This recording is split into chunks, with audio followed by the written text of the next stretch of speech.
Good morning, friends. I'm in the office this morning and was reading my Bible, and every now and then when I'm reading, God stirs my heart and says, "This is more than just for me. This is for somebody else." And I just wanted to share a word real quickly.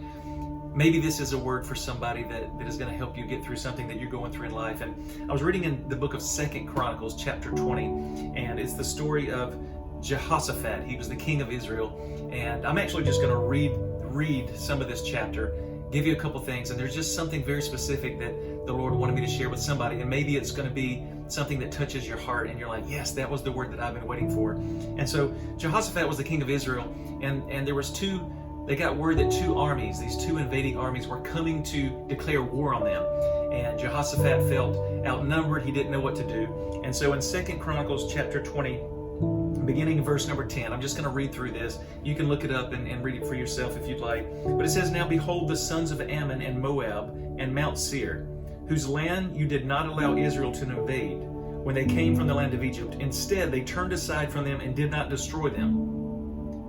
Now behold, how they repay us by coming to drive us out of your possession that you gave us as an inheritance. Our God, will you not execute judgment on them? For we have no power to face this great multitude that is attacking us." And I love this next part. There was an attack that was coming against them, and they didn't have the power to win.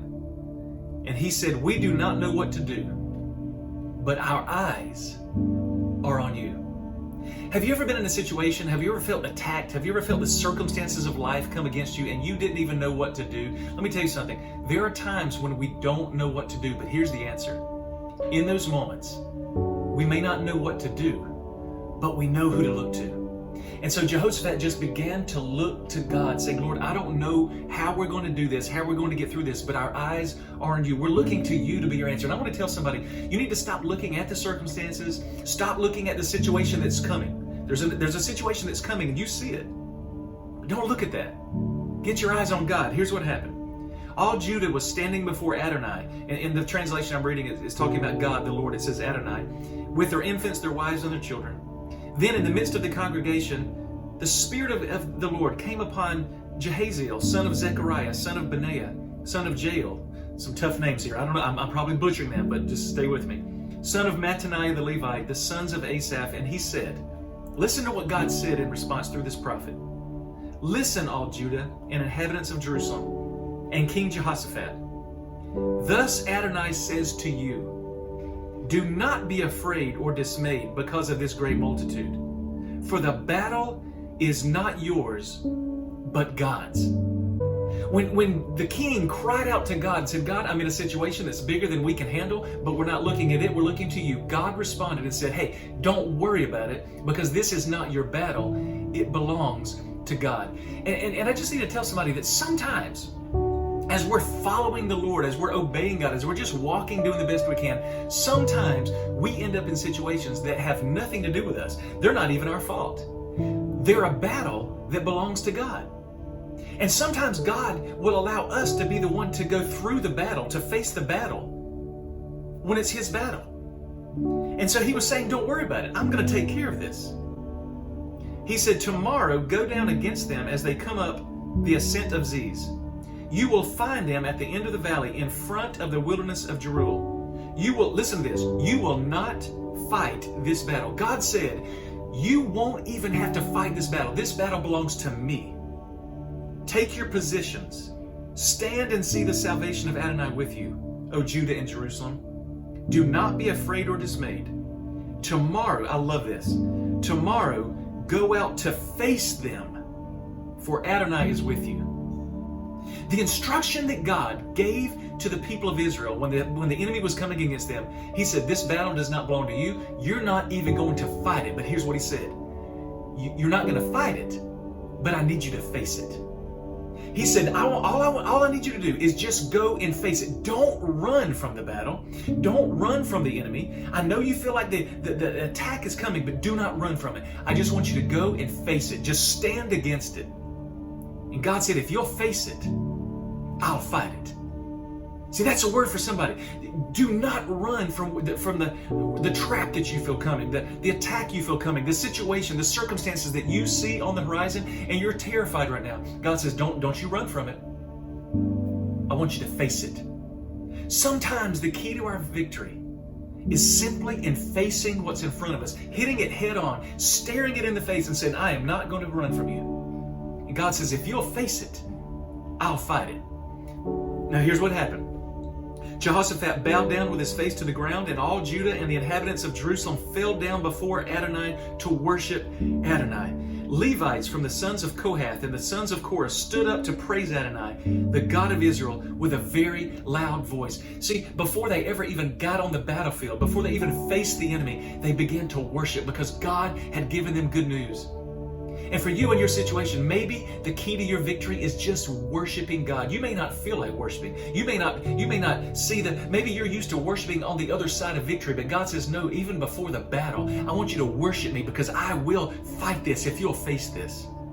And so early in the morning, verse 20, they arose and went out to the wilderness of Tekoa. As they went forth, Jehoshaphat stood and said, listen to me, O Judah and inhabitants of Jerusalem. Believe in Adonai your God, and you will be confirmed. Trust in his prophets, and you will succeed. Believe the word that God's speaking to you. Don't doubt. Don't be fearful. Worship him and face what's in front of you, and God will come through. After consulting with the people, he appointed singers of Adonai, praising the splendor of his holiness, as they went out before the army, saying, Praise Adonai, for his mercy endures forever.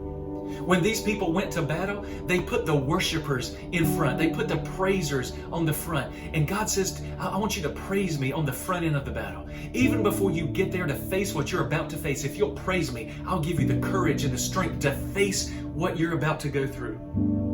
And as they began singing and praising Adonai, listen to this. Here's where God comes through. As they began to get ready, listen at what God did.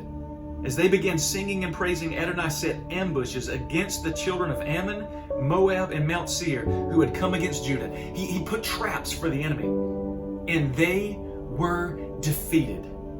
For the Ammonites and Moabites rose up against the inhabitants of Mount Seir. Now listen to this.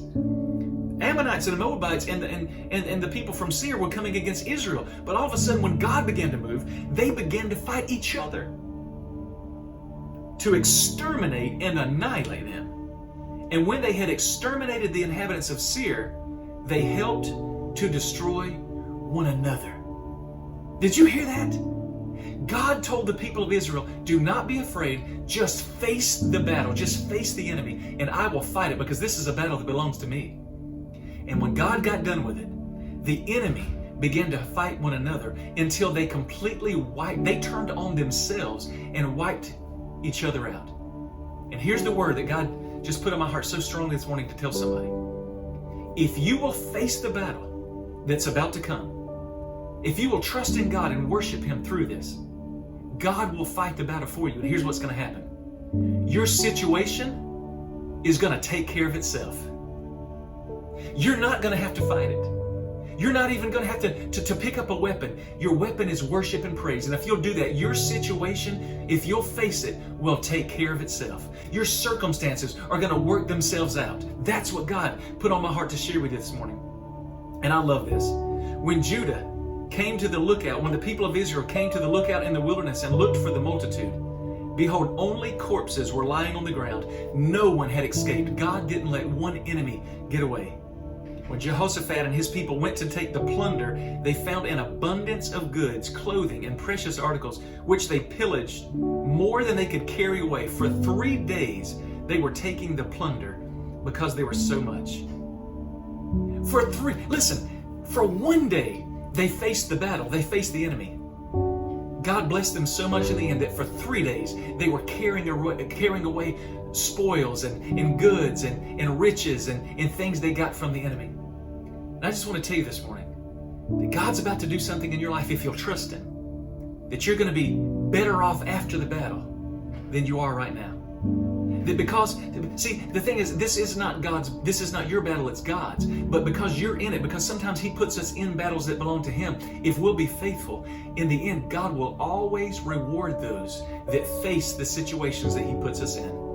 So friends, I want to encourage you this morning. I don't know who this is for and how this might help you, but don't run. Face it. God will fight it. It's going to work itself out, and God is going to bless you bountifully for your faithfulness. So I'm praying for you. I'm believing with you. If this applies to you, give me a comment in the section. Let me know what's going on in your life so that I can be praying. I'm excited this morning. God is good, and this is going to be a great week. I love you. God bless you.